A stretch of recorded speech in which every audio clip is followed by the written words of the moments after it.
tiene que estudiar en la universidad, como tiene que ser profesional, como no importa qué, no importa cómo, pero tiene que ser profesional. Y yo no tenía ni idea, yo solo quería seguir viajando por el mundo y yo le decía, es que yo quiero viajar. Y ella me decía, pero es que de viajar nadie vive. Y a mí desde el principio me aterraba la idea de salir a construir un edificio, como que yo decía, yo sí en la vida voy a construir algo, son sueños, son otras cosas, pero un edificio, una carretera, no. Pues yo les decía a mis amigos todo el tiempo, el día que yo me gradúe, al otro día voy a tener un tiquete comprado, o sea, nadie va a saber y yo voy a tener un tiquete comprado y me voy a ir al otro lado del mundo. Entonces mis amigos se reían, pero ellos sabían que era real, yo tenía una alcancía que decía para recorrer el mundo, o sea, yo siempre lo tuve muy claro. Ese día era como, pero ¿qué me pasa? Y la gente me miraba como, pues pobrecita esta niña, ¿qué le pasa? Yo era con mi bicicleta al lado en una banca sin saber dónde iba a dormir, qué iba a comer, cómo era ese país. Para mí Sudamérica fue como un despecho en la bici. Entonces yo tenía el corazón roto y yo tenía que encontrar todos los días un motivo para pedalear 20 kilómetros subiendo. O sea, como todos los días subir a la línea despechado. Hola, te habla Juanpa, el host de Inminente Podcast. En esta ocasión tuve la oportunidad de hablar con la Juana. Ella es una persona con un espíritu aventurero y nos cuenta un montón de sus historias increíbles durante el episodio y los retos que tuvo que afrontar para vivir la vida que quería y no una que le tocaba pero que con la inacción escogió. Este episodio fue grabado en vivo con audiencia, así que al final muchas de estas personas hicieron sus preguntas, así que quédate hasta el final del episodio para ver si alguna de esas te surgieron a ti también. No te hablo más y te dejo con el episodio. Vamos a empezar fuertes con esta pregunta y ¿quién es la Juana? Ay. Esa es la pregunta que más odio. Es que soy un universo muy infinito.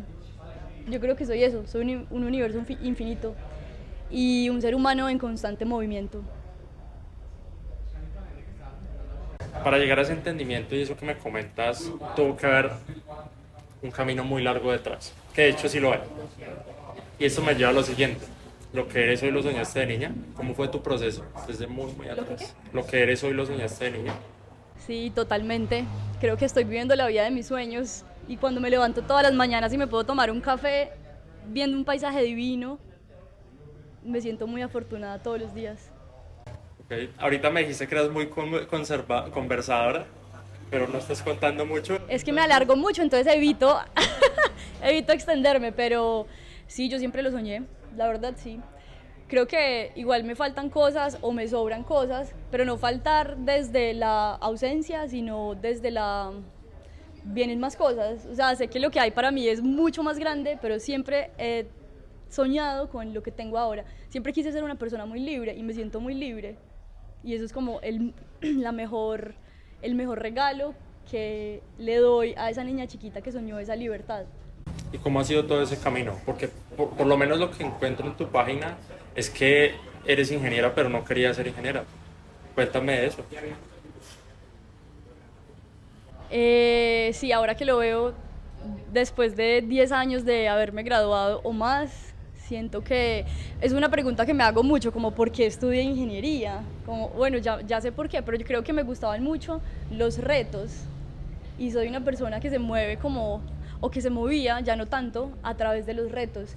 Y cuando yo me gradué de la universidad, del colegio, yo me fui a viajar por Sudamérica cuando tenía 17 años y eso pues me abrió el mundo de una manera impresionante, pero cuando volví, mi mamá creo que la única exigencia que me ha hecho fue tiene que estudiar en la universidad, como tiene que ser profesional, como no importa qué, no importa cómo, pero tiene que ser profesional.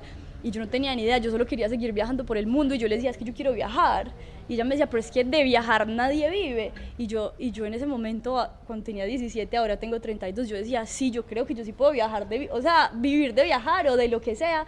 Pero pues yo también entendí que era una petición muy cultural y como petición, queriendo darle ese regalo a mi mamá, dije, bueno, voy a estudiar algo. Mi hermano estudiaba ingeniería civil y yo como en una confusión así de, bueno, voy a estudiar para darle gusto a mi mamá, pero ¿qué voy a estudiar? Y era muy buena en matemáticas en el colegio, entonces los profesores siempre me decían como tienes que estudiar alguna ingeniería, pero como que mis sueños y las cosas que movían mi corazón como cero por ese lado, pero pues era buena en matemáticas, muy buena en matemáticas. Y estaba la opción como administración de empresas, ingenierías, y mi hermano me decía, estudie administración, si usted no quiere estudiar nada, pues al menos estudie administración, que es más fácil, no se vaya a meter a estudiar ingeniería. Y yo siento que ahora lo veo como que entre más él me decía, eso es muy difícil, como que a mí más ganas me daban de meterme. O me decía, pues estudie comunicación, que es más sencillo. Y yo no quiero hacer algo sencillo, yo quiero hacer algo, pues si es difícil, pues hagámoslo. O sea, para mí fue como un reto, pero yo siempre supe que yo no quería ser ingeniera civil, y a mí desde el principio me aterraba la idea de salir a construir un edificio, como que yo decía, yo sí en la vida voy a construir algo, son sueños, son otras cosas, pero un edificio, una carretera, no. Pero era como que ya me tengo que inscribir en la universidad, pasar, y yo me acuerdo que yo fui a la universidad a ver el listado de la gente que había pasado y salía, o sea, yo salí, para mí fue como, no, yo no quería pasar. Y mi mamá como súper contenta, y yo por dentro como, yo no quería, o sea, yo no quiero estudiar esto, pero bueno, vamos a hacerle. Entonces para mí los primeros semestres fueron muy difíciles. Yo creo que todos acá, por lo menos la primera fila, eso es lo chévere de hacer un podcast en vivo, ya me estoy dando cuenta. Son Esta primera fila, todos los días nos preguntamos por qué escogimos ingeniería. Sí.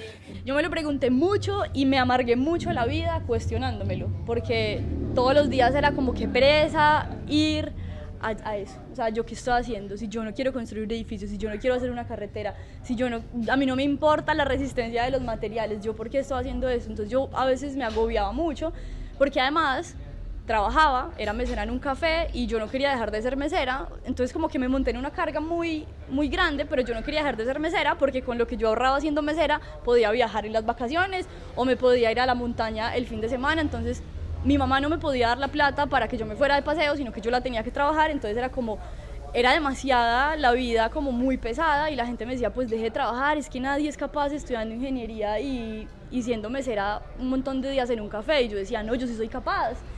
Entonces lo mismo, como el reto, y no quería como quitarme la oportunidad de salir a viajar los fines de semana o salir a viajar cuando yo salía de vacaciones esos 2 meses que uno tiene, y yo me iba para cualquier parte, pero me iba a mochilear. O sea, durante la universidad eso fue como mi escape, y como en sexto semestre ya dije como voy a cambiar este pensamiento y no me voy a amargar más la vida. O sea, la única persona que está sufriendo soy yo, y si yo le quiero dar ese regalo a mi mamá, pues me lo voy a disfrutar. Y ahí cambió mi chip, y fue como, voy a terminarla y voy a hacerlo bien. Yéndonos un poquito más atrás, o sea, dejemos ese punto ahí, pero yéndonos un poquito más atrás me genera mucha curiosidad ese viaje que hiciste a los 17 años, o sea, cómo tomaste esa decisión. Seguramente te quedaron muchos aprendizajes a raíz de eso, pero cuéntame esa experiencia, o sea, cómo terminó uno viajando por toda Sudamérica a los 17 años. Es que esto que digo, que me iba a la montaña y acampaba y exploraba, fue desde que tenía como 13. Entonces yo creo que siempre tuve como ese espíritu aventurero, y mi mamá me lo dejó explorar, ¿cierto? Porque yo siento que no a cualquier niña a los 13 la dejan irse para el páramo. O sea, estamos hablando de hace 20 años, o bueno, no, pero casi 12, 13 años, 15 años o más. Y a los 13 años, ¿a quién lo deja? O a quién, sobre todo una niña, la dejan irse a esos parches. Yo tenía amigos hombres que no los dejaban, y afortunadamente creo que una de las grandes fortunas en mi vida fue encontrar un novio y un amigo que tenían como los mismos gustos, y éramos un combo de 3, ellos 2 y yo, que nos íbamos a la montaña y nos dejaban, y a mí me dejaban ir con ellos. Entonces mi mamá como que me dejó conectarme con eso que a mí me encantaba. Yo iba para el colegio y veía el nevado, y yo decía, yo quiero llegar allá. Y fui muchas veces al páramo hasta que llegué y toqué la nieve. O sea, ese fue como mi propósito de vida por 3 años. Y sufríamos y nos llovía y no teníamos equipaje, pero intentábamos hasta que llegué a la nieve. Y así siento que eso que sentí ahí lo he replicado muchas veces en la vida, como intentar. Entonces yo ya estaba conectada con eso que a mí me gustaba, y en décimo, pues que empiezan a organizar la excursión del colegio de 11, y yo ahí ya tenía este novio aventurero, este amigo aventurero, y yo como que, y mis amigos para mí ya eran como, no, estos solo quieren fiesta, y yo ya no quiero, o sea, yo no quiero eso, nunca lo quise. Yo quiero irme a viajar, a explorar, así como he explorado estas montañas, quiero explorar otras montañas, ver otras cosas, otros paisajes, otros países. Y yo le dije a mi mamá, mamá, yo no quiero ir a la excursión del colegio de 11, quiero irme con Camilo a recorrer Sudamérica. Y ella como que, yo entonces deme la plata que me va a dar de la excursión, y yo ahorro por otros lados y me voy con Camilo. Y ella me dijo, listo. A mi mamá se le fue el mundo encima, o sea, muchas personas la criticaron, le dejaron de hablar, algunas personas le dejaron de hablar porque era irresponsable, porque le dijeron como que Juanita va a llegar en embarazo, que irresponsabilidad, si ellos tienen que estudiar el colegio y graduarse y estudiar en la universidad porque se le va a ir la vida, qué desperdicio de tiempo. Mi mamá siempre como súper firme, eso es lo que ella quiere y yo la voy a apoyar y yo confío en que ella va a hacer las cosas bien. Entonces como que ese apoyo de ella fue súper importante, él me dio la plata, pero eso no era suficiente. Con Camilo, mi novio en ese momento, nos compramos un carrito de papas ambulantes y tuvimos un carrito de papas ambulantes como un año o menos, pero vendíamos papas ambulantes afuera del portal del Quindío. En ese momento creo que el portal era como muy nuevo, pero vendíamos papitas fritas y con eso ahorramos para completar el resto de plata y bueno, hicimos como muchas cosas para completar esa plata. Mi mamá y la mamá de él se sentaban con nosotros a vender papitas y era como el parche de nuestros amigos, como ir y estar con nosotros mientras vendíamos papitas y todo el mundo sabía que nuestro objetivo era irnos a recorrer Sudamérica, entonces fue como un apoyo también de todo el mundo. Nos fuimos a recorrer Sudamérica, duramos como 5 meses viajando por Sudamérica, porque yo tenía que volver a estudiar, porque esa era la petición de mi mamá. Pero pues obviamente eso me abrió el mundo y como que me ratificó esa idea que yo tenía de que quería seguir explorando, viendo esas montañas y otros países y otras culturas y otras caras y otras historias y otra gente. Entonces ahí fue como, esto es lo que a mí me gusta, pero venga para acá porque usted tiene que estudiar. Y a mí la idea de que me tenía que quedar al menos 5 años encerrada encerrada para mí como en una misma ciudad, en una misma universidad, con los mismos amigos, yo me acuerdo que desde el primer día yo decía como, esto va a ser horrible. Pero bueno, voy a hacerlo. Y como te digo, en sexto semestre me cambió todo. Y nada, yo siento que desde eso tuve el mundo muy amplio, muy abierto y con muchas ganas de hacerlo, pero siendo también consciente que era algo muy importante en mi familia y que lo iba a satisfacer de alguna manera. Y una vez que te gradúas de la universidad, ¿qué sucede? Pues yo les decía a mis amigos todo el tiempo, el día que yo me gradúe, al otro día voy a tener un tiquete comprado, o sea, nadie va a saber y yo voy a tener un tiquete comprado y me voy a ir al otro lado del mundo. Entonces mis amigos se reían, pero ellos sabían que era real, yo tenía una alcancía que decía para recorrer el mundo, o sea, yo siempre lo tuve muy claro. Entonces yo le decía a mi mejor amigo, usted es el único que va a saber, yo le entrego el diploma a mi mamá, porque esto es por mi mamá, pero al otro día yo me voy para otro lado. Y no pasó porque antes de graduarme ya tenía trabajo. O sea, me habían conseguido un trabajo en una empresa muy grande en Bogotá de ingeniería y fue como, listo, que si puede estar, fue así, como que si puede estar hoy, yo no me había graduado, en Bogotá, mañana tiene que estar en Bogotá, ya tiene trabajo en hidrología y yo como que, pues sí, o sea, pues uno ahí como recién graduado, o sea, ya se va a graduar, no sabe qué hacer con la vida, porque pues yo ahí tampoco tenía muy claro, o sea, en la tesis, ahorita me estabas hablando de la tesis, como entre la tesis, las materias que me faltaban, pues como que se me fue dispersando la idea de irme a viajar, entonces me gradué, ya tenía trabajo, me fui a Bogotá, tuve una vida súper tradicional por 1 año y medio, y a ese año y medio, o sea, todo ese año y medio yo pensaba como, pues, yo todo lo que dije que nunca iba a tener, porque yo también durante la universidad decía, yo no voy a ser esa típica persona súper arreglada en la oficina trabajando hasta que se vaya el sol, yo no voy a ser esa, y terminé siendo esa, y algo que me parece muy curioso es que yo era esa, y yo no estaba aburrida siendo esa, o sea, aún me podía disfrutar la vida, mis compañeros del lado, pero sí llegó un punto en el que yo decía como, pero esto no puede ser mi vida, y yo tengo muchos ejemplos de personas que han trabajado toda su vida en una empresa y siempre me ha aterrado esa idea. Entiendo que sea la mejor forma para muchas personas, pero para mí nunca ha sido una posibilidad. Entonces yo viéndolo y viendo como eso que representaba, yo decía, no, yo me tengo que ir de acá. Y me empecé a inventar como cosas para salirme de ahí, también como cosas socialmente aceptadas, ¿no? Para mí tampoco era fácil como decir, me voy a recorrer el mundo. En ese momento yo no me sentía capaz de hacer eso, tampoco sabía qué era lo que quería. Entonces ahí me inventé, pero hasta yo misma me lo creí, o sea, era un plan real, ahora sé que era una forma de irme de ahí. Entonces dije, me voy a ir a hacer una maestría a Alemania. Entonces empecé a ahorrar para irme a hacer una maestría a Alemania. Entonces me fui para Alemania, entonces fue fácil porque dije aquí como no, yo voy a renunciar a Ingetec, pero ¿cómo así que voy a renunciar a Ingetec? Sí, pero me voy a ir a hacer una maestría, o sea, voy a volver y voy a tener un mejor trabajo, o sea, sí. Pero yo, estando en Alemania, 6 meses después, me iba a quedar un año aprendiendo alemán, pero empecé a estudiar desde antes alemán, me iba a quedar un año estudiando alemán y después iba a empezar a estudiar, quería estudiar movilidad sostenible, entonces era mi plan, quiero estudiar movilidad sostenible porque me gustaban mucho las bicis, entonces yo voy a trabajar por las bicis en las ciudades, tal. Pero ahí ya empecé como, bueno, pero yo estudio esto y me devuelvo a Colombia y voy a tener un trabajo, pues en la misma oficina, de pronto mejor pago, pero el día a día va a ser igual. Voy a tener que, a mí me aterraba la idea de no ver el sol. Entonces yo estudiaba alemán a las 6 de la mañana, entraba a trabajar a las 8 y salía a las 6. O sea, yo salía de mi casa de noche y volvía de noche. Y esa idea de no ver el sol fue como, o sea, era demasiado agobiante. Como yo quiero que mi vida sea afuera, yo quiero sentir el aire, yo quiero estar en una bicicleta a las 3 de la tarde para allá o para acá o que me llueva ahí, como yo no podía quedarme. Pero el tema de las bicicletas no nació ahí, ¿o vino mucho antes? ¿O Sí, cómo surgió eso? No, siempre estuve con una bicicleta. Porque o sea, de hecho tu historia actual está muy relacionada con las bicicletas y siempre, creo que siempre las bicis me han encantado, como que ha sido una herramienta que me ha dado como mucha libertad. Entonces en el colegio era como la libertad de ir al supermercado, la libertad de ir a la tienda, la libertad de ir a donde mi abuela, entonces yo visitaba a mi abuela en la bici. Eso no era normal aquí en Armenia, de hecho todavía después de 15 años uno no ve muchas bicicletas, entonces a mí la gente me recordaba por la bici.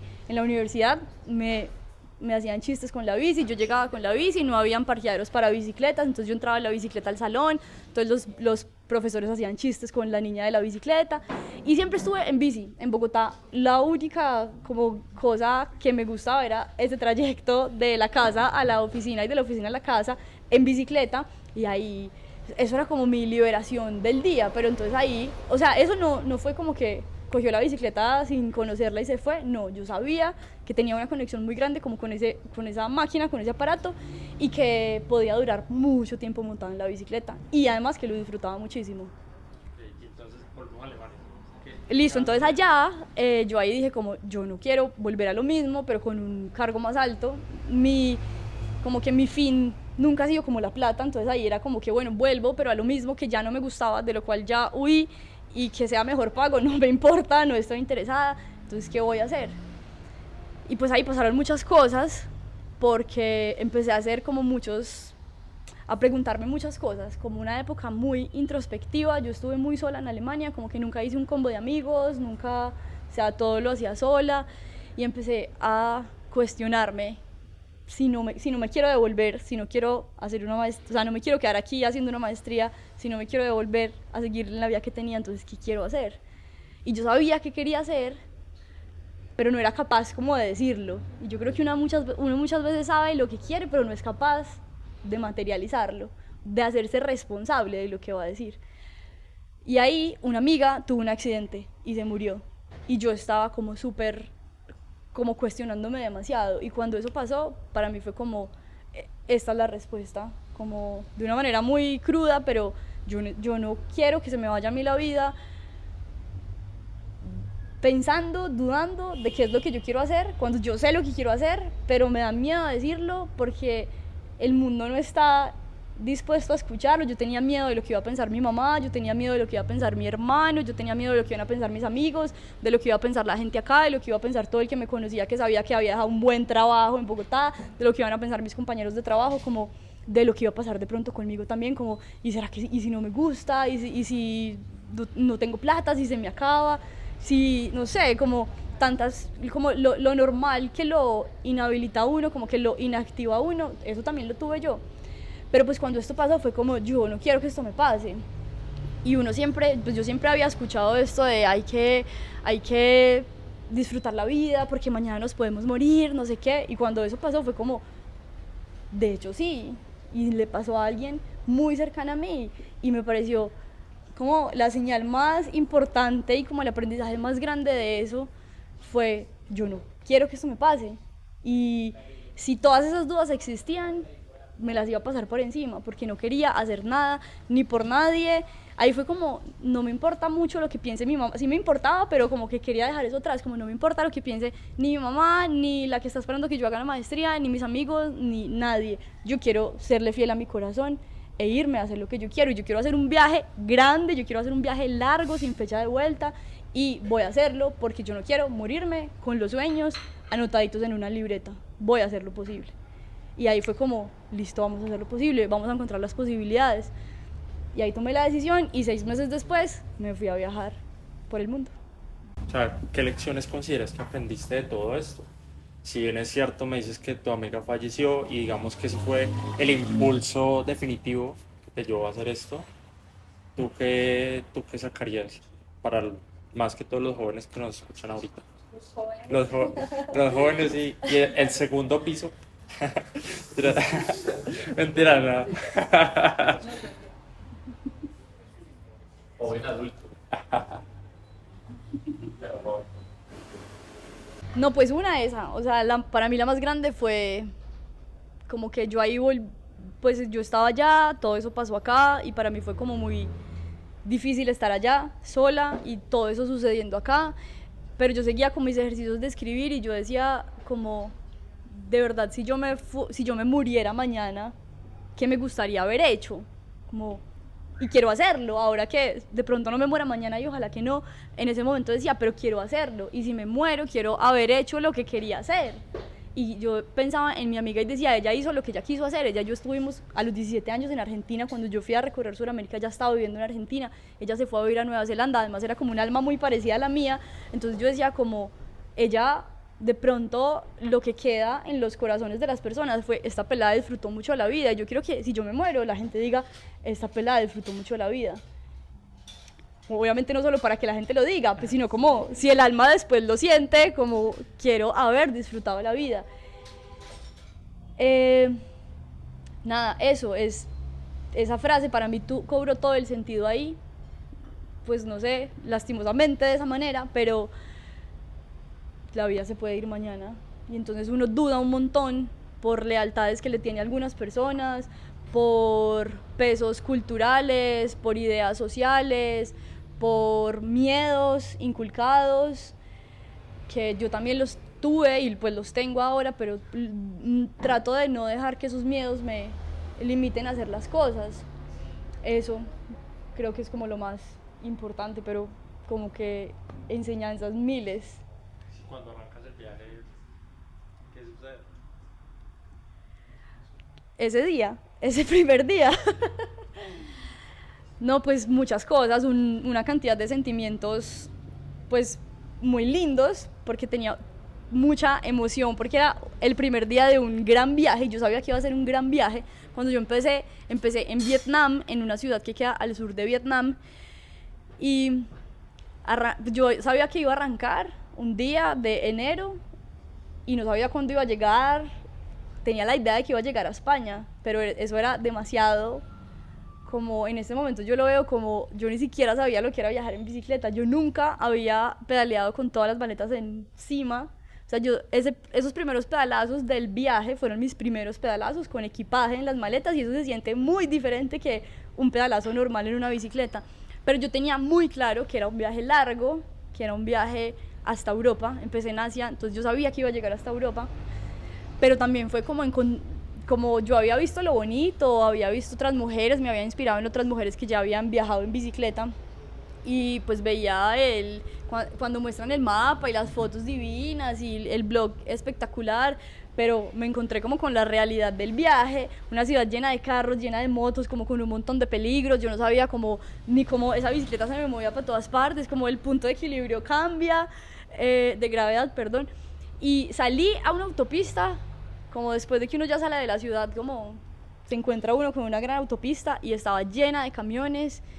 y ahí pensé mucho en el accidente que tuvo mi amiga, que fue un accidente con un camión o con un carro grande, y yo decía como, pensaba mucho, yo no me quiero morir como atropellada por un camión, pero por otro lado como, pero no va a pasar, no va a pasar, tengo que cambiar este pensamiento, no va a pasar, voy por mi sueño, voy por lo que me mueve el corazón, esto no va a pasar, pero era como una felicidad muy grande, pero también muchos miedos, como pero esto puede pasar, pueden haber personas que me roben, como que ya una revoltura de cosas, pero al mismo tiempo esa noche cuando llegué a acampar, porque acampé también como la primera vez que acampaba por ahí, sacando mi carpa de la bicicleta, y como que una felicidad tan grande que dije como, esto era lo que yo quería hacer y esto es lo que yo voy a hacer por muchas otras noches y voy a llegar hasta España y después me voy a recorrer Sudamérica. ¿Y este viaje lo emprendiste tú sola? Sí, yo empecé sola, pero esa noche no estaba sola. Durante ese día no estuve como acompañada como los primeros 15 días, después me quedé sola como un mes, después estuve acompañada como 15 días y después me fui sola. A China me fui sola y ya después seguí sola. Después fui encontrando como personas en el camino, pero pues como porque los conocía en el viaje. ¿Y tú consideras que también haber hecho el viaje sola repercutió en algo? Yo estuve viendo un poco lo que has publicado y encontré algo que me pareció muy bonito, como lo de la viejita en Rusia. Sí, totalmente, pues como que cambia todo. Yo además yo no soy una persona solitaria, yo no me considero como un alma solitaria, viajera solitaria, que no, me gusta la soledad, pero yo conocí mi soledad en Alemania porque me tocó, pero ahí pasaron muchas cosas muy bacanas. O sea, yo soy una persona muy sociable, tengo muchos amigos, me gusta mucho conversar, me gusta mucho hacer cosas, pero cuando la vida me obligó a estar sola, también encontré como mucha magia en esa soledad. Entonces ahí fue cuando yo dije, bueno, no es fácil encontrar a alguien que se vaya a recorrer el mundo contigo, no me voy a quedar esperándolo, lo voy a hacer sola, porque yo ya conocía mi propia compañía y me gustaba.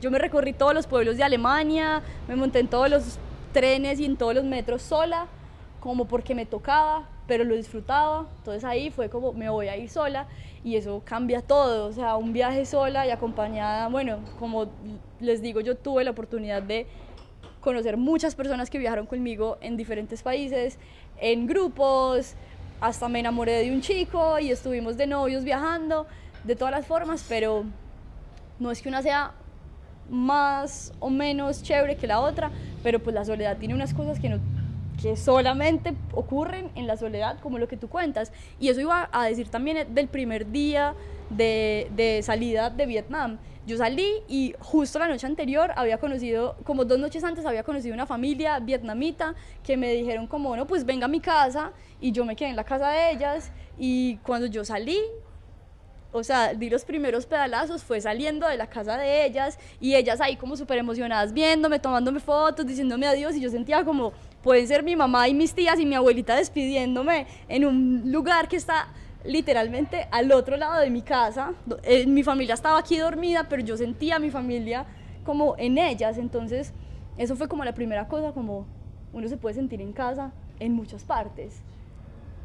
Eso no significa, o sea, no tiene que ser una persona, no tiene que ser un lugar, es la sensación que tienes. Yo me sentía en casa, me sentía completamente cómoda.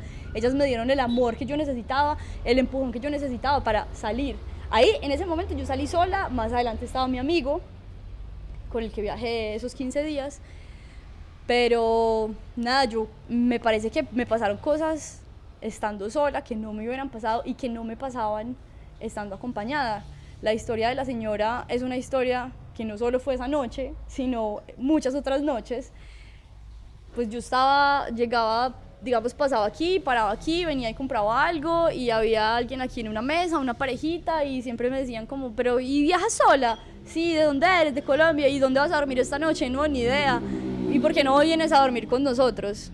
Eso yo lo hago ahora, y lo hago más fácil si es una persona sola, porque es como la barrera para romper es diferente cuando es una persona sola que cuando es una persona acompañada, una pareja, unos amigos. Pues uno dice, los amigos entre los dos resuelven más fácil, o esta mujer con el novio resuelven más fácil, pero una mujer sola, incluso no solo una mujer, pero además de ser una persona sola, era una mujer, y a las mujeres les causaba como mucha curiosidad una mujer sola, y yo sentí también mucho eso, como mucho amor de parte de las mujeres, de parte de las señoras que querían como cuidarme, y muchas me lo dijeron por medio del traductor o en inglés, cuando podían hablar inglés, como, es que sentí que eras mi hija, es que sentí que eras mi sobrina, es que sentí que eras mi nieta y te quería cuidar.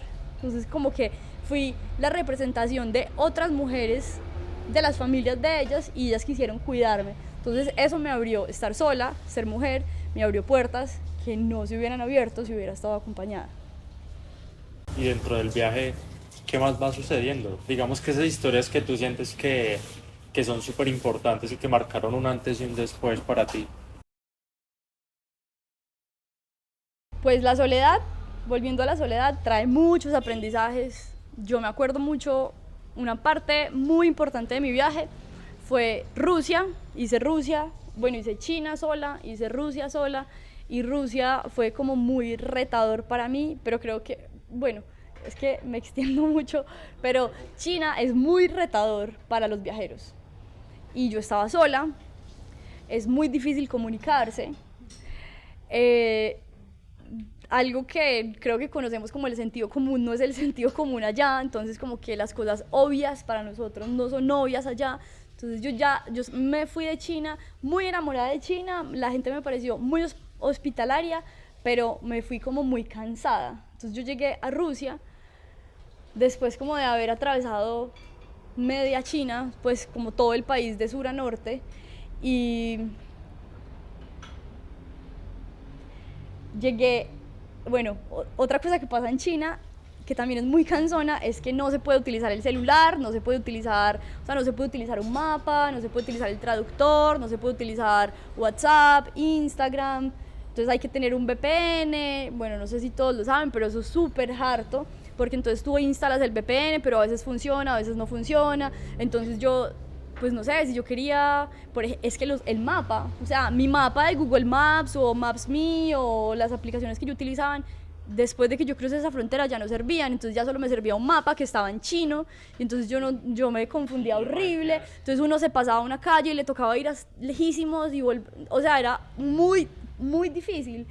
O yo les decía como, quiero un pan, y me daban 20, y no, yo decía, pero es que quiero uno, no, es que solo vendemos 20. Pues obviamente todo esto como en señas, entonces esas señas se vuelven muy, muy difíciles, entonces era como uno, y entonces para ellos uno es 20, y es como, no, y todas las noches durante 2 meses lo mismo, es demasiado cansón. Entonces cuando yo salí de China y llegué a Rusia, me acuerdo mucho que abrí mi celular, pues como que cogí mi celular y ya me servía todo, o sea, cogí internet y ya me servía todo, y pues yo en ese momento no era como muy activa en Instagram, o sea, Instagram era otra cosa en ese momento también, fue hace 4 años, 5 años. Sí, solo veía fotos del violín.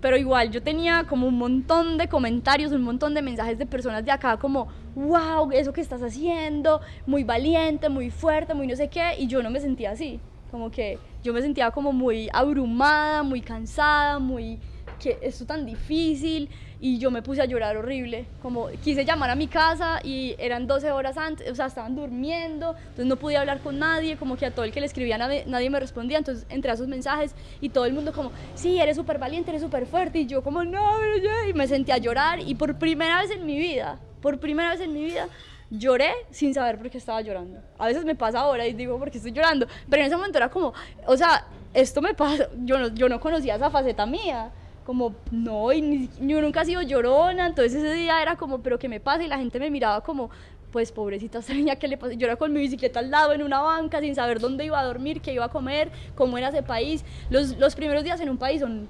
retadores, los primeros 10 días, porque uno tiene que entender como la dinámica del país, qué comen, qué venden en las tiendas, y nada, y eso como que yo nunca voy a olvidar ese día, porque fue como que pude conocer y abrazar y entender otra parte de mí, como también soy nostálgica, también lloro sentada en una silla al lado de mi bicicleta, como yo no conocía eso y ya estaba grande, o sea, tenía 27 y nunca me había pasado. Y seguramente no me hubiera pasado si te hubiera tenido a ti al lado diciendo, bueno, esta noche vamos a ver qué comemos y que no importa, este país es bacano. No, eso me pasó porque estaba sola y porque tenía que lidiar con todas esas cosas y porque tuve que lidiar con toda esa soledad en China. Solo así llegué como a ese, necesito llorar y necesito... Ese día me moví y nunca voy a olvidar que estaba súper abrumada, y un señor tenía que salir como de unas escaleras por allá súper difíciles y pasó un señor sin una pierna, en muletas, y yo tenía que subir mi bicicleta, que en ese momento era súper pesada, y ese señor con una sola pierna, en muletas, cogió mi bicicleta y se subió a eso, y ahí ese señor como que me cambió el panorama del día y como, oh my God, este señor hizo eso por mí. Al rato me encontré un man que me invitó a dormir a su casa y yo pues como que también eso es muy lindo también, como que, y me pasaba mucho en Rusia, por la mañana estaba como súper abrumada y por la tarde era la persona más feliz del mundo, encontraba lugares donde dormir demasiado lindos, demasiado especiales, conocía gente demasiado profunda y especial que me cambiaba como toda esa tristeza de la mañana, era como una nostalgia, yo me despertaba ya en una carpa en medio de un bosque y yo quería estar en mi casa con mi mamá, o sea, como que mamitis literal, y yo decía como, ¿dónde estoy?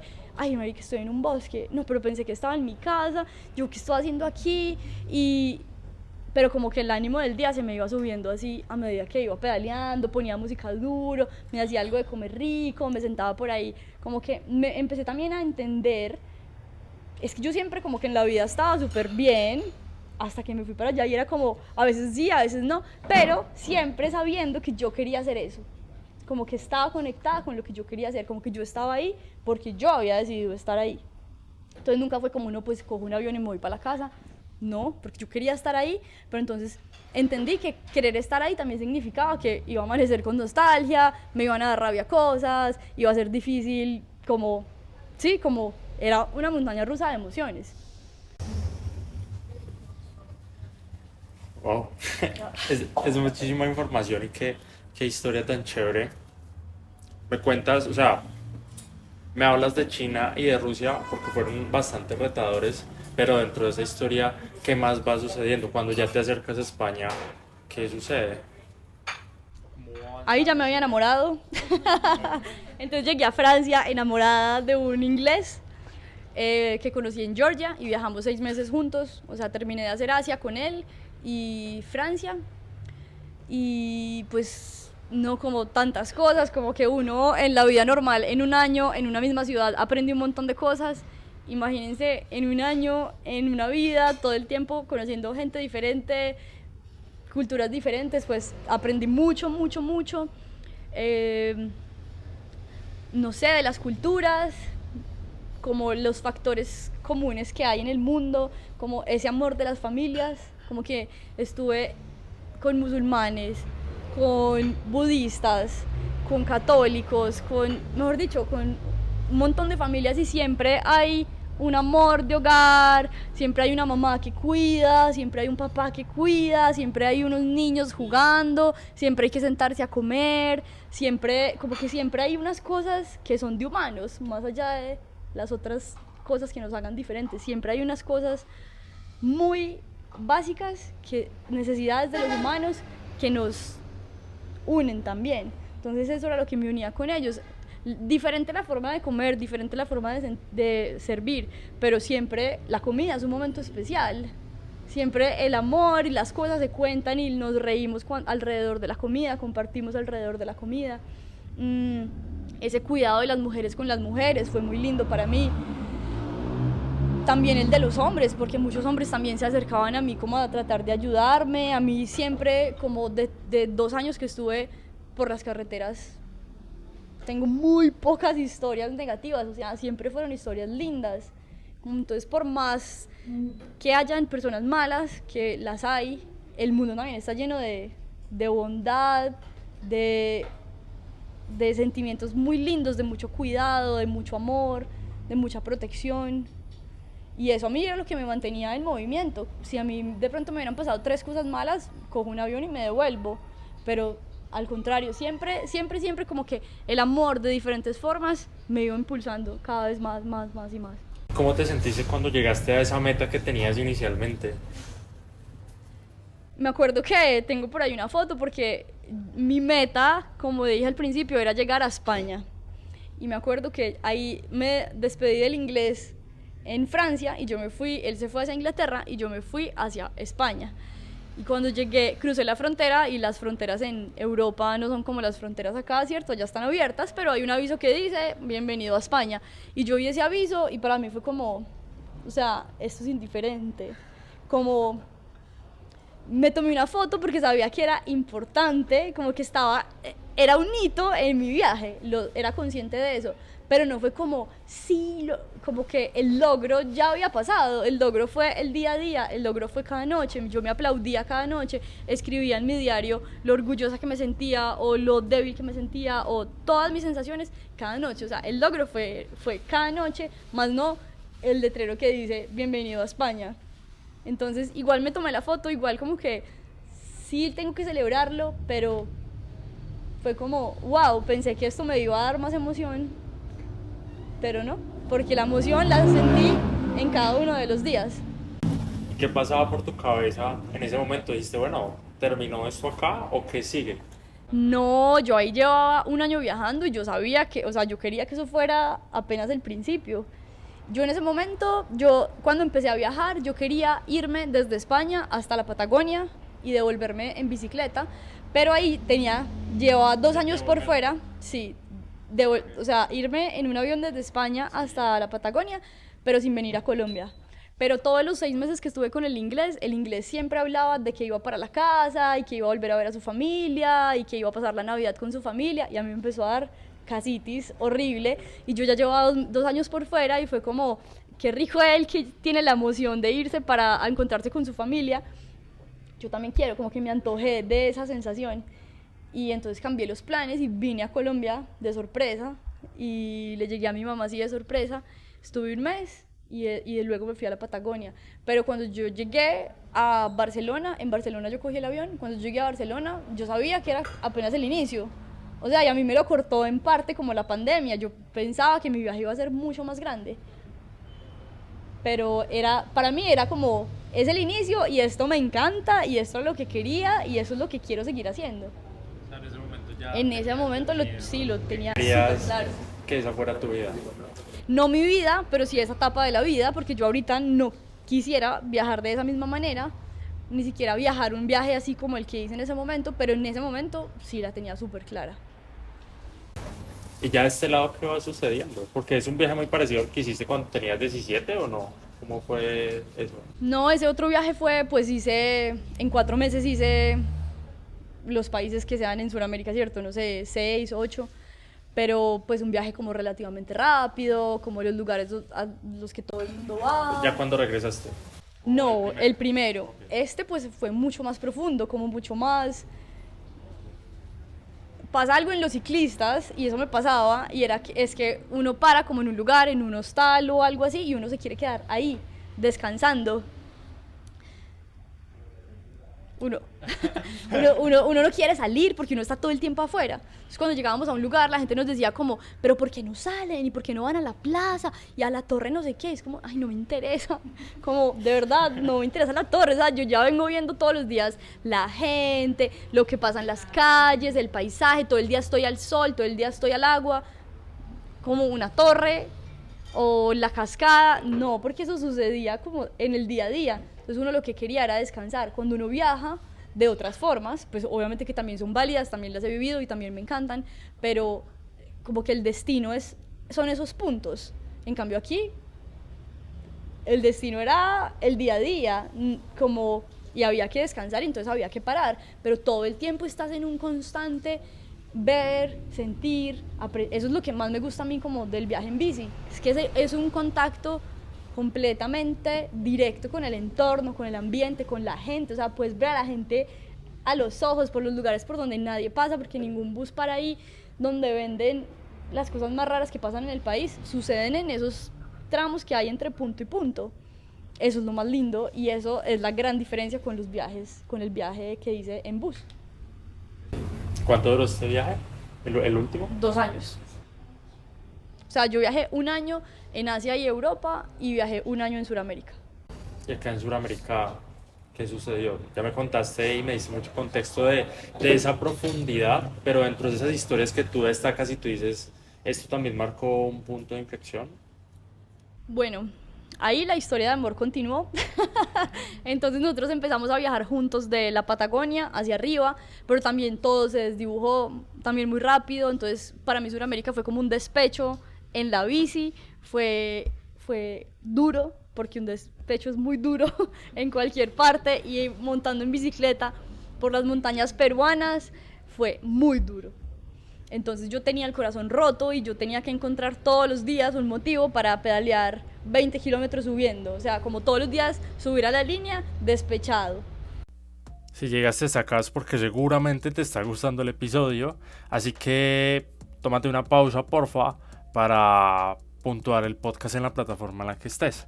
Eso nos va a ayudar demasiado a que Inminente llegue a muchísimas más personas y este contenido de valor pueda impactarlos de forma positiva. Si estás en Spotify, puedes dejarnos una reseña. Si estás en YouTube, puedes darnos un like, dejar un comentario, etcétera. En Apple Podcast también puedes dejar la reseña y compartir el episodio con quien consideres que podría aprovecharlo y disfrutarlo tanto como tú.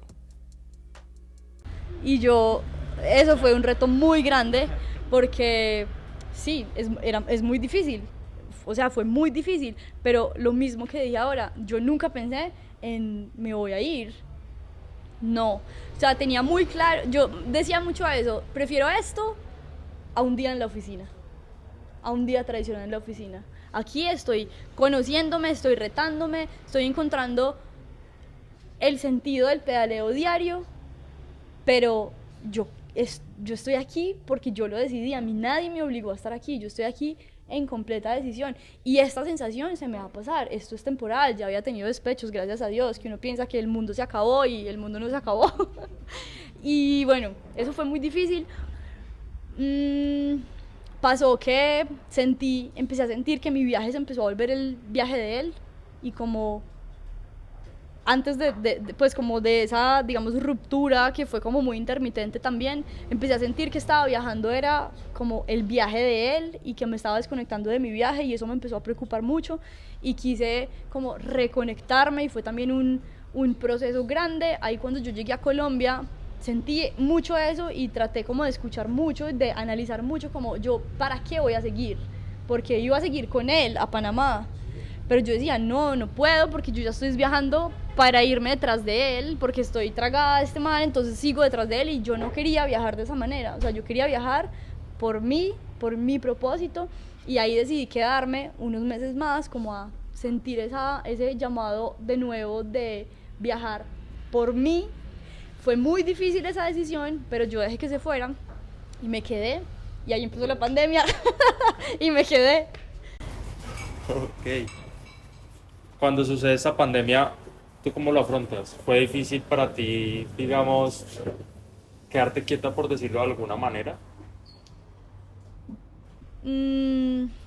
Pues algo que a mí me ha caracterizado mucho es que yo trato siempre de verle el lado bueno a las cosas. Entonces fue difícil por eso, por el movimiento, porque estaba muy acostumbrada a estar en movimiento. O sea, para mí fue muy difícil ponerme jeans, por ejemplo. Después de 2 años en licra, volverme a poner un jean era como la vida tan rígida, tan incómoda, si uno está todo el día en la ropa de bici tan cómoda, como volver a la vida como normal, como donde hay que ponerse las cosas que salen, y todos los días me ponía lo mismo porque no tenía ropa, pero entonces volver a caer en cuenta que la gente critica eso, y que si yo iba 3 veces donde mi tía con la misma ropa, pues me iban a criticar, y yo no quería que mi tía dijera que yo no me bañaba, porque yo sabía que yo sí me bañaba, pero no tenía más ropa. Pero como que en ese momento yo decía, no me importa estar con la misma camiseta y la misma licra, o sea, en verdad no me importaba.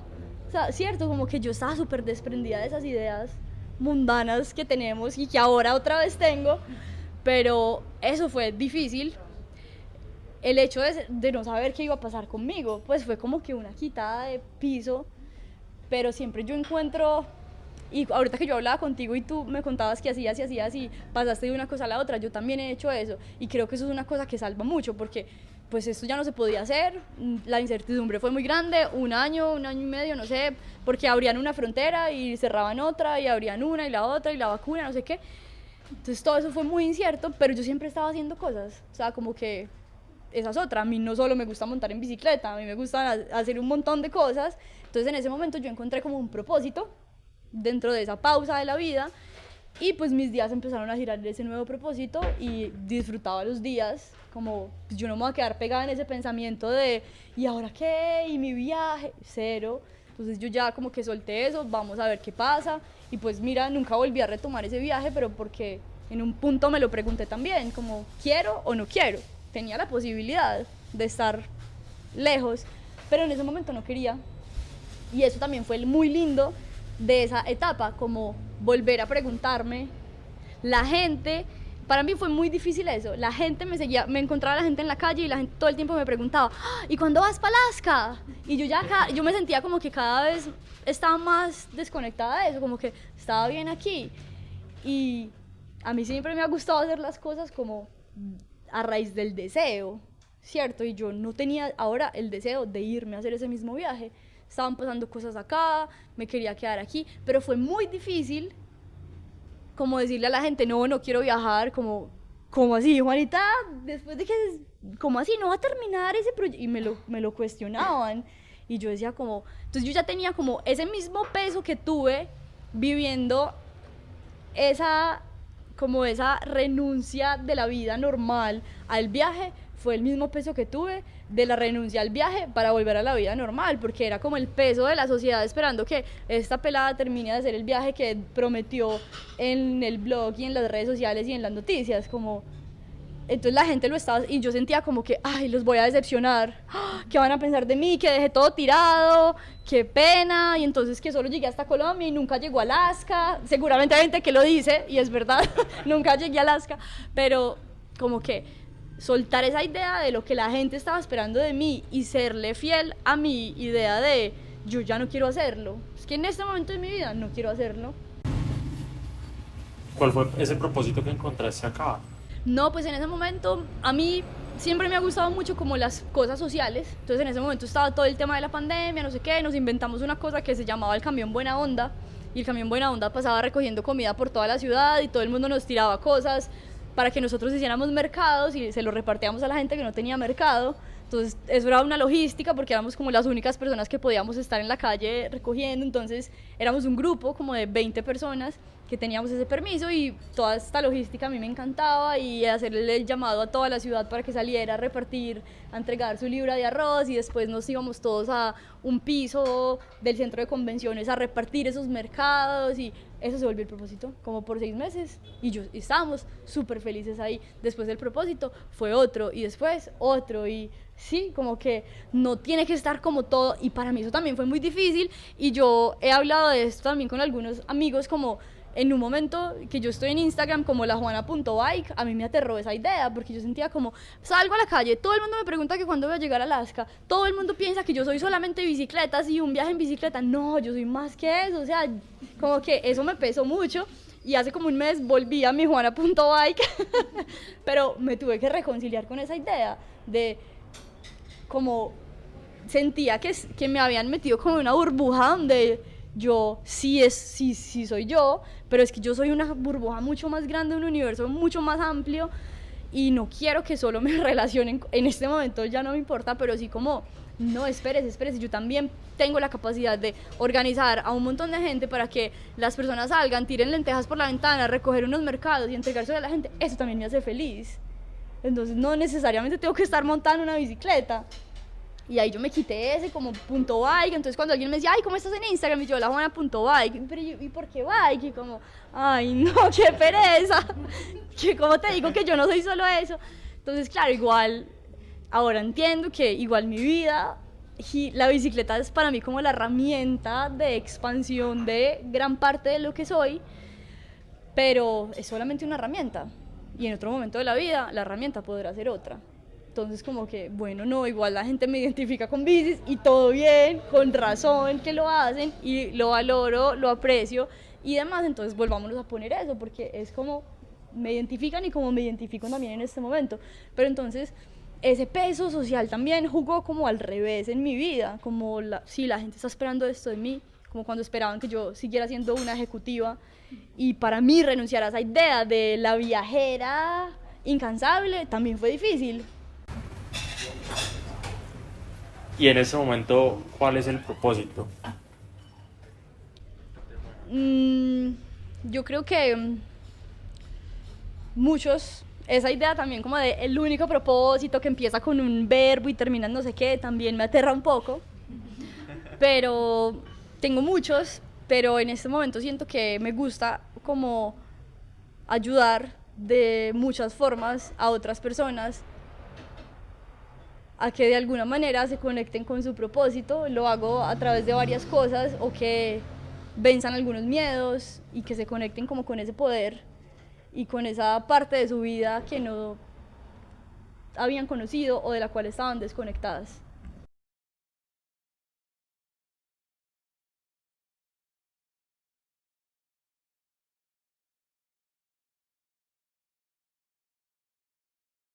Cuando volví, bueno, cuando la pandemia, que me tocó quedarme, bueno, y durante todo el tiempo de mi viaje recibía muchos mensajes de muchas personas, de hombres también, como, ay, qué bacano, qué nota, pero muchos mensajes de muchas mujeres que como aplaudiéndolo mucho, pero diciendo también que quisieran hacer algo parecido o que quisieran viajar por Europa solas, pero que no son capaces, que les da miedo, que tal les pase algo, que alguna vez escucharon que a fulanita tal cosa, como siempre el miedo como un factor común. Entonces ahí yo empecé como a sentir como, bueno, yo lo hice de pronto porque mi entorno, o sea, yo no crecí como con tantos miedos, persona afortunada, y cosa que le valoro mucho a mi mamá es que casi no los miedos no eran, o sea, los miedos existieron, pero pues vamos a esquivarlos un poco y vamos a seguir.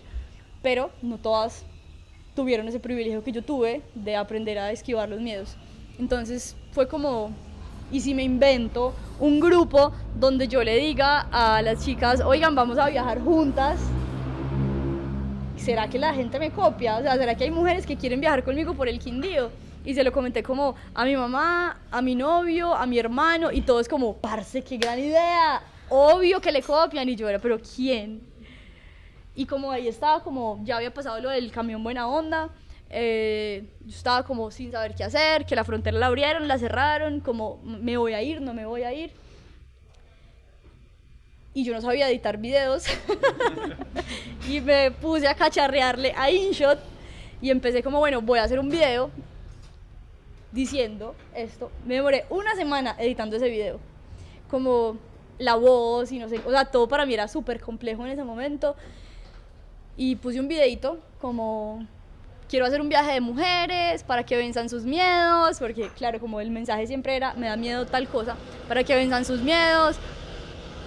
Me escribieron, no sé, 500 personas, como me demoré 3 días respondiendo mensajes.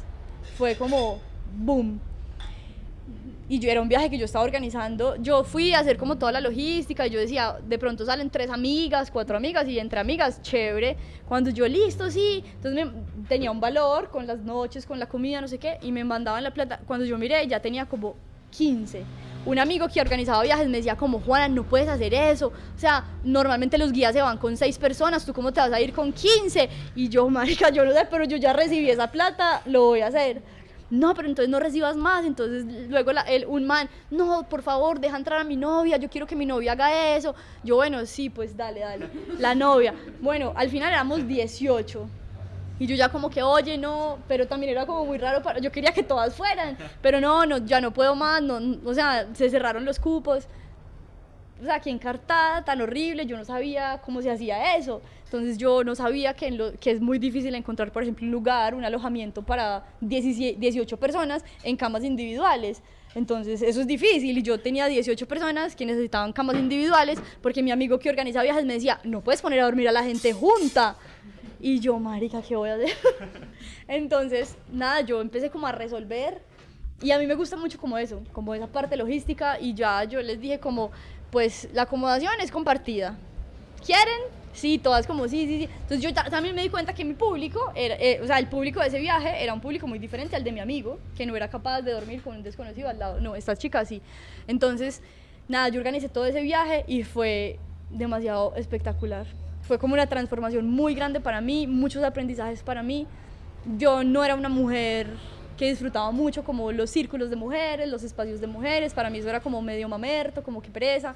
Yo me conectaba siempre más con los hombres, porque siempre me han gustado como los deportes, y estudié ingeniería, entonces estudiaba con muchos hombres, entonces a mí eso me daba pereza. Pero en ese viaje fue como, wow, qué lindo los grupos de mujeres, o sea, las cosas que pasan en los grupos de mujeres, como o sea, esto tiene que existir más y las cosas que están pasando aquí son demasiado profundas en la vida de todas.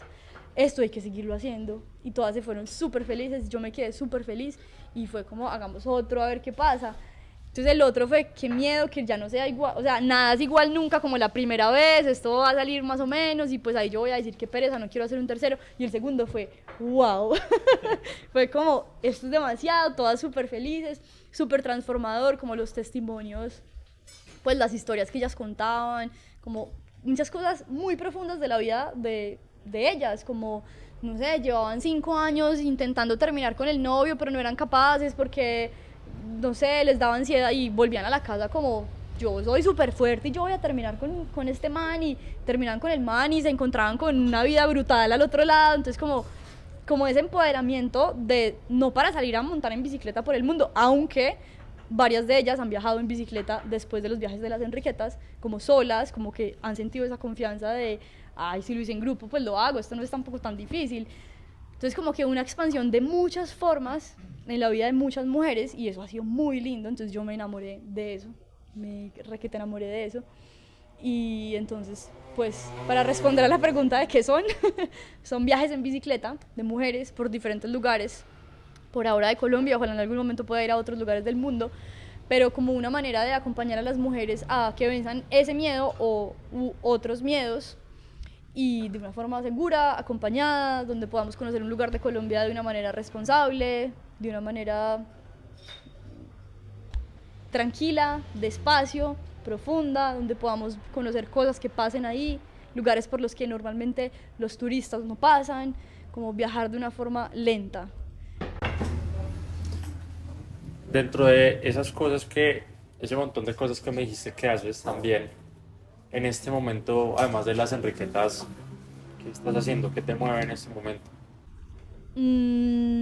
Pues siento que las Enriquetas han sido también como una puerta para, y es uno de los propósitos también con el proyecto, es como visibilizar otros proyectos que a mí me gustan, de diferentes formas, ¿cierto? No sé, como por ejemplo Conuco, que es un proyecto que me gusta mucho, de alimentación a base de plantas no convencionales, ¿cierto? Estoy hablando bien.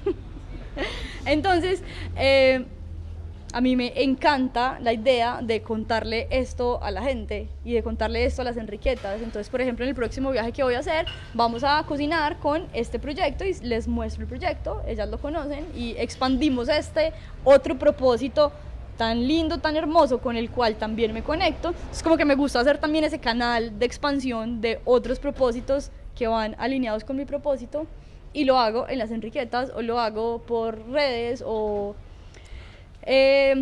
las Enriquetas, de las Enriquetas han surgido otras cosas, viendo como el poder que hay en los grupos de mujeres y cuántas cosas profundas pasan y que tan alejadas que estamos las unas de las otras o como hemos crecido como cada uno por su lado y tenemos por ejemplo un club de lectura también donde nos reunimos los miércoles virtualmente, leemos, compartimos, charlamos de la vida, nos quejamos de la familia, del que nos cae gordo y como que nos desahogamos un montón. Eso también se traduce a otros espacios de mujeres, no sé, caminatas de un día o un taller de cerámica de mujeres, como ese tipo de cosas, como abriendo y promoviendo otros espacios que no necesariamente sean en bicicleta o de 6 días, como son los viajes de las Enriquetas, sino que puedan ser cortos, de horas o de 1 o 2 días, o de un miércoles virtualmente. Yo ahorita te lo comentaba a Juanita y se los comparto también a ustedes. Dentro del podcast inminente hay 2 secciones.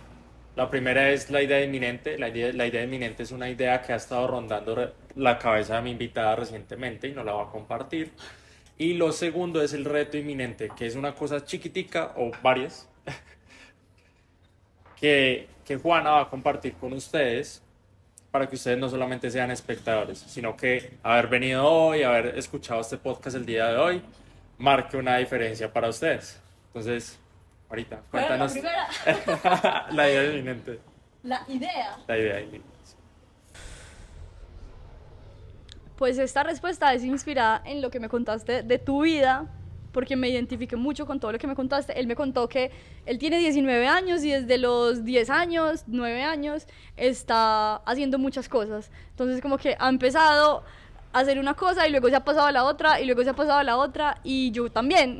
Entonces como que yo me identifico mucho ahí y yo siento que el movimiento es muy importante en mi vida. El movimiento físico, pero también el movimiento de las ideas, de las acciones. Entonces yo iba a decir se me han abierto, pero yo he abierto muchas puertas y muchas posibilidades porque nunca me he quedado quieta. Entonces, como la idea de mantenerse en movimiento, para mí es muy importante. Y ahora el reto es dinero. Tiene que estar relacionado con la idea. No, puede ser lo que tú quieras. No, pues antier me pasó una cosa que me ha estado dando vueltas y tú dices algo que una idea que uno tenga en la cabeza. Últimamente he tratado de darle la vuelta a las situaciones. Como si me pasa algo y estoy enganchada como con una emoción ahí y cualquiera que sea la emoción, como verlo desde otro lado y entenderlo, verlo desde otra perspectiva, a ver qué me arroja. Y en estos días me pasó una cosa que me molestó. Como que esta idea la tengo desde hace días, pero la apliqué como antier y me sentí muy orgullosa y la tengo rondando porque quiero seguirlo aplicando. Es un ejercicio muy bonito porque me pasó algo, alguien me dijo algo que me molestó y yo le respondí como poniendo límites, que también ha sido un gran aprendizaje de estos años, como puse mi límite, no me pareció y le dije, oye, no me parece, se lo dije de una manera muy amorosa, muy respetuosa y me sentí orgullosa porque se lo dije. Y le dije, espero que me entiendas, no te vayas a molestar. Pero después me puse como a pensar, tenía que hacer una torta, entonces hice una torta y dije, voy a hacer el ejercicio de verlo de otra manera, de darle la vuelta. Y ella, ¿por qué me dijo eso? ¿Y cuál era su intención? Y parce, y cambié completamente la opinión y me arrepentí de lo que le había dicho. Y le dije a mi novio, ¿cómo será que le digo que me arrepentí? Y él como, no, pero qué pena, si ya la paraste.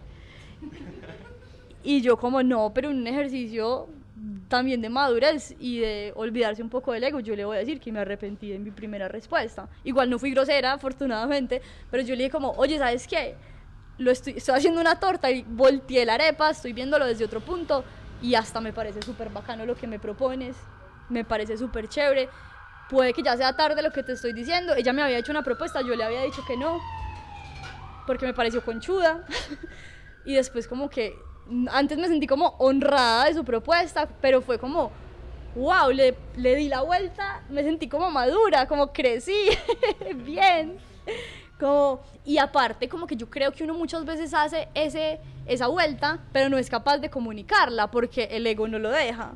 Y como, qué pena, ¿qué va a decir? Ay, sí, se arrepintió. Y yo sabía que ella lo estaba comunicando en un grupo de WhatsApp, todo lo que yo estaba diciendo, porque yo sabía. Entonces era como, ella va a ir a decirle a todas que yo me arrepentí, que qué hueva, que claro, pero no me importó. Entonces, para mí eso fue como, hay que darle la vuelta a las ideas, hay que darle la vuelta a los pensamientos. Y si uno llega a otra conclusión, también poder decirla. Es un acto muy lindo y después me sentí mucho mejor de lo que me sentí al poner ese límite.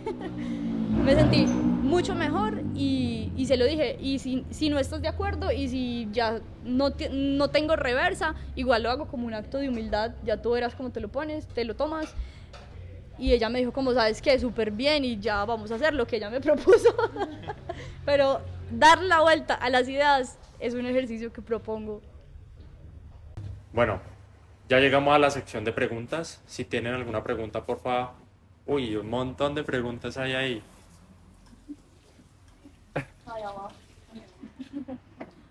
Esto ya no sé qué pueda pasar de aquí en adelante. Bueno, vamos con la primera. Juanita, 3 aprendizajes que te haya dejado el viaje por Sudamérica.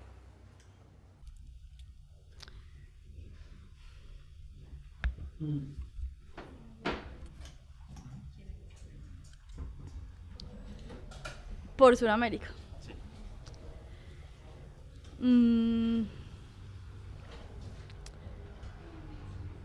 No sé, la segunda vez que viajaba por Sudamérica en bicicleta era sentía que iba a llegar como a mi casa, ¿sí? Entonces yo sentí que en Asia y en Europa yo había sido como extranjera y ahora estaba en mi casa, en Latinoamérica, y aprendí que no.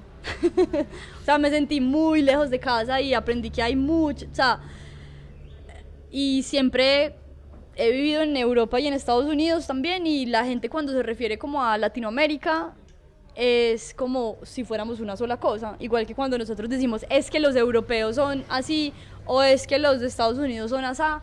Uy, estamos tan equivocados cuando pasa eso.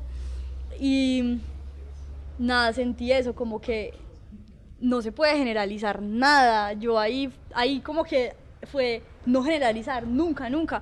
Y la gente, yo cuando viajé con personas en Sudamérica, con otras personas de Europa, la mayoría, como que es que todos los latinos son así, yo era como, yo no soy así, o sea, yo no me catalogues, me molestaba mucho eso, pero nosotros cometemos el mismo error, como los europeos son así, los franceses son cochinos, los latinos son no sé qué, y no, entonces eso fue un aprendizaje, no generalizar.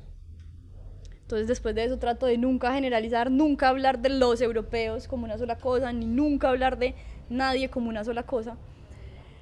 Que los Andes, estoy completamente enamorada de los Andes, de las montañas de los Andes.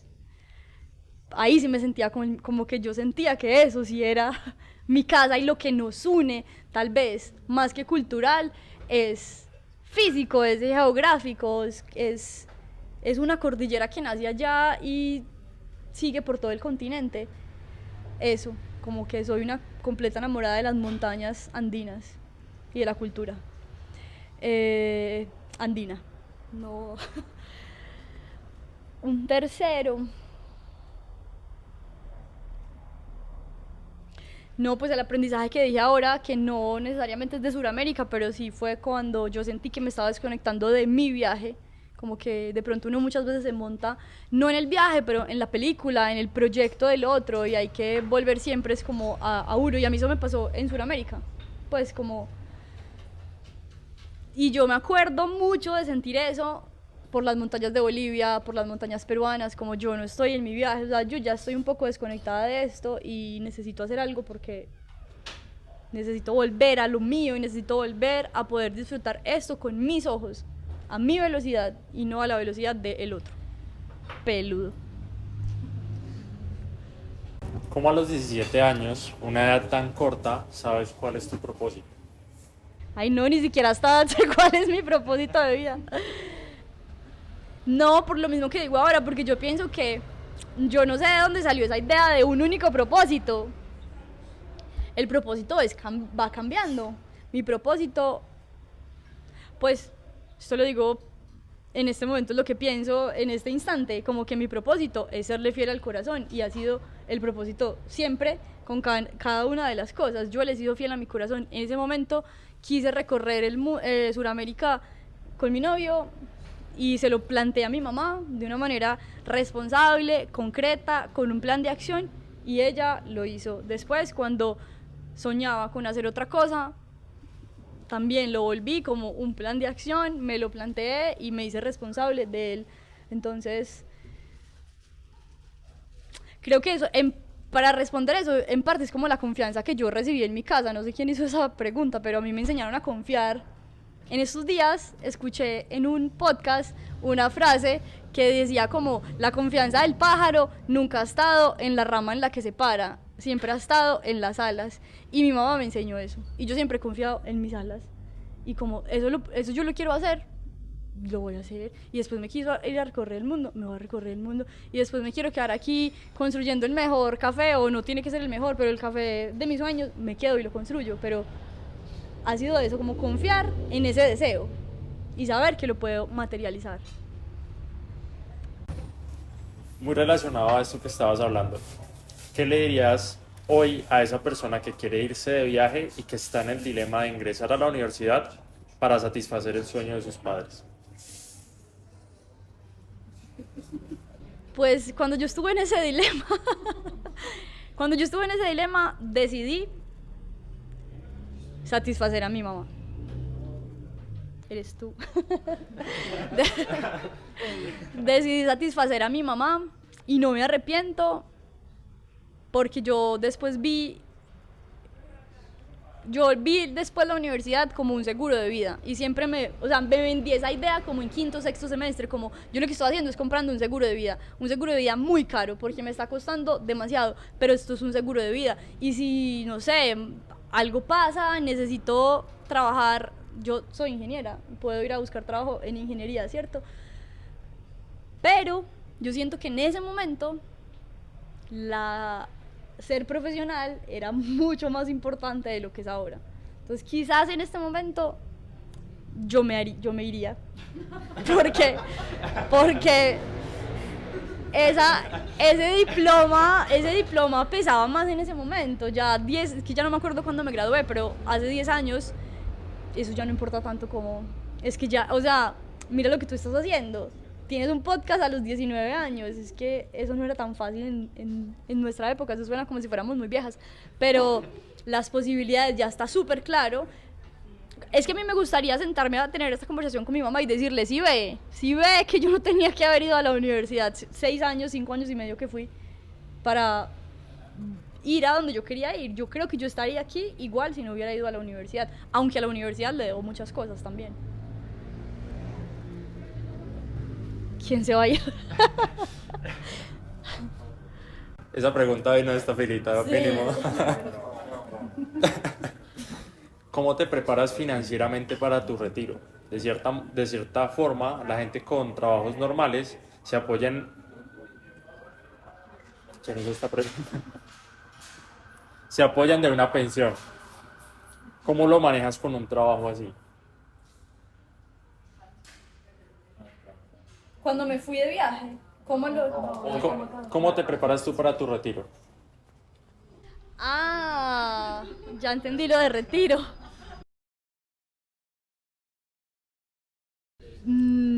Pues primero que todo pago una pensión, o sea, yo pago lo que hay que pagar, salud y pensión, entonces voy a tener al menos en este momento la pensión mínima y la verdad, yo no pienso en por allá tan lejos, o sea, yo confío tanto en mis capacidades y como en el amor que yo le pongo a las cosas que yo sé que yo una vejez miserable no voy a tener, la verdad, no pienso... Como que no quiero gastar mi tiempo ni mis días preparando algo a lo que no sé si voy a llegar y en lo que confío que cuando llegue lo voy a tener solucionado, pero la verdad nunca pienso en eso. ¿Cómo logras que el miedo no te paralice al momento de tomar decisiones?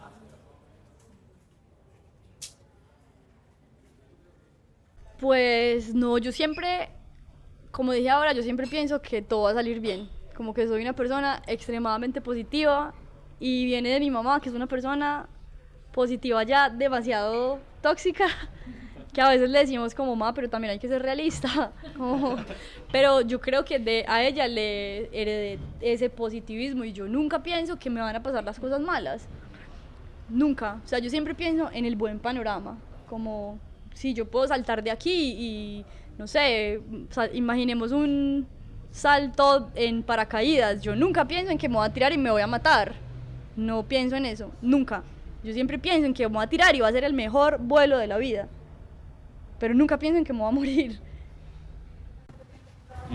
También muy relacionado a esa pregunta, aquí no sé en esta, has salido muchas veces de la zona de confort, ¿qué le dirías a una persona que tiene miedo de eso? Es que en la zona afuera de la zona de confort pasan como, para mí, las mejores cosas. Sé que hay mucha gente que la defiende. Mi hermano es una de las personas que defiende mucho la zona de confort. Pero yo pienso que depende como del alma que haya en esa mente. Como yo no, porque las mejores cosas que yo he hecho y las mejores cosas que yo hago están por fuera de mi zona de confort. Pero sé que hay almas, espíritus, que no son para eso. Entonces...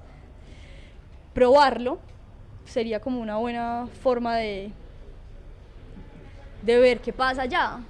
Pero es que si uno se queda ahí sin saber qué es eso si tanta gente habla de el por fuera de la zona de confort, es por algo. entonces es probarlo. Y vamos con la última. ¿Un libro sobre tu experiencia es algo que está en tu mente? Sí, sí, pero no sé, como sí va a pasar, o sea, creo que va a pasar, es un hecho, pero no sé cuándo, porque no sé, siento que es algo que a lo que le tendría que dedicar mucho tiempo que no tengo en este momento, pero me encantaría. O sea, yo tengo un diario de todos los días de mi viaje donde he leído el 5% de eso porque siento como que eso me revolcaría un montón. Cada vez me siento más preparada para leerlo. Por mucho tiempo había estado como, uff, no quiero leer eso. Pero incluso las fotos, a veces empiezo a ver fotos y es como, o sea, tengo tantas historias para contar, me han pasado tantas cosas que debería escribir, o sea, ya está escrito, pero debería compartirlo. De pronto serían historias que se disfrutarían, pero no sé cuándo. Pero va a pasar, va a pasar. Espero que lo compre nada. A raíz de estas preguntas, ¿a alguien le surgió otra? ¿No? Juanita, ¿te gustaría añadir un mensaje final para el episodio, para cerrar el episodio?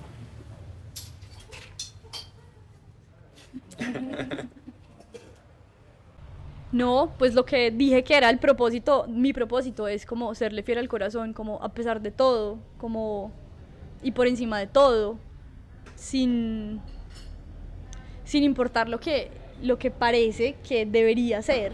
Siempre estamos como muy metidos en el deber ser, en lo que debería pasar en la vida de las personas, de los otros, pero todos tenemos propósitos, todos sabemos qué es lo que queremos, pero como dije ahora, es muy difícil decirlo, porque al decirlo uno mismo se responsabiliza de eso, pero si uno lo sueña, uno tiene todo para conseguirlo, lo que sea.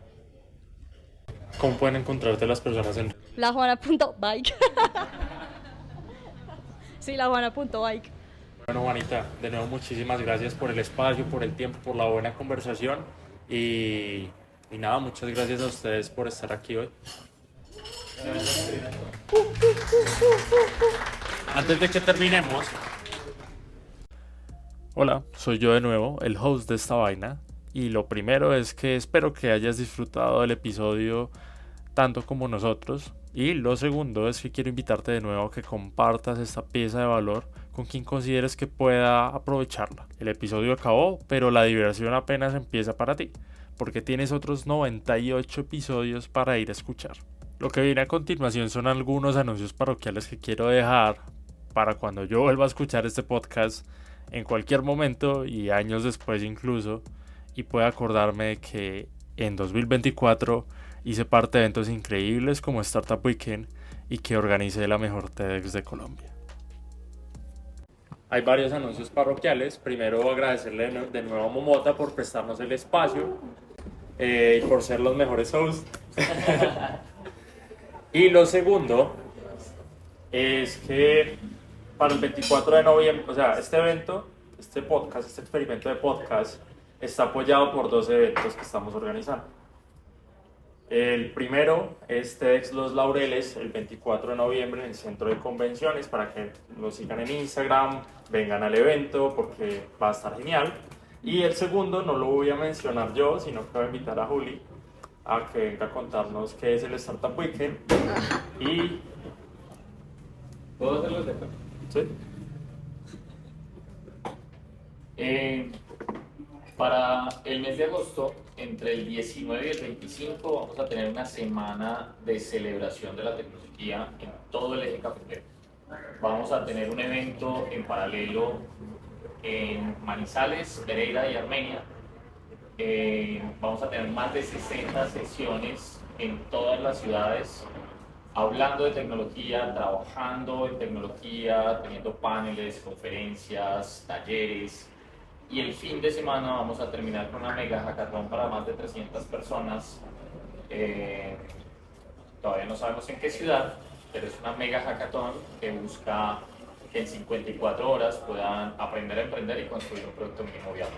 La Juana participó el año pasado les puede contar un poco de su experiencia y creo que vale toda la pena que participen de cualquier manera. Hasta ahí llegan los anuncios parroquiales. Les recuerdo que este podcast se llama Inminente Podcast. También otro agradecimiento es a Alejo, que nos ha estado ayudando con el tema logístico y es el mago que está manejando las redes sociales de TEDx Los Laureles. A este equipo también que nos ayudó hoy con logística, aunque venían como asistentes. Y a Juli, porque hizo también posible este podcast, que yo cuando le comenté la idea, yo, no, Juli, vamos a traer un equipo de camarógrafos y yo no sé qué, y Juli, no, hágalo ya, con lo que haya. Entonces, gracias Juli por ese impulso y de nuevo muchas gracias a ustedes por estar acá. Pizza. Bueno, tomémonos El aviso parroquial para Juana. Así como el podcast se hizo con lo que hubiera, si te demoras mucho en hacerlo y te sientes orgullosa de eso, te estás demorando mucho. Yo creo que el libro tienes un montón de hojas ya escritas y Sí. yo sería feliz de leerlo. Sí, a veces siento que soy muy perfeccionista, entonces lo quisiera como muy bien, escrito súper bien, no sé qué, pero sí, es verdad. Pero aunque te interprete, es mejor que se encarame. Sí. No, y es verdad, o sea, ya está prácticamente. No es como que me tengo que sentar a recordar toda la... Ya está. Media horita al día. Media ahorita al día. Siempre es que Sí, hay lo personas con pensaba, he tenido así como el impulso, Sí, hay pero gente que se dedica a eso. no, pero ahí me sentiría como muy No, falseta. es corrección de estilo. Exacto, es corregir el estilo, porque tú ya escribiste Nadie te va a cientos escribir de la páginas. historia. Sí. Sí, es Juli hace eso.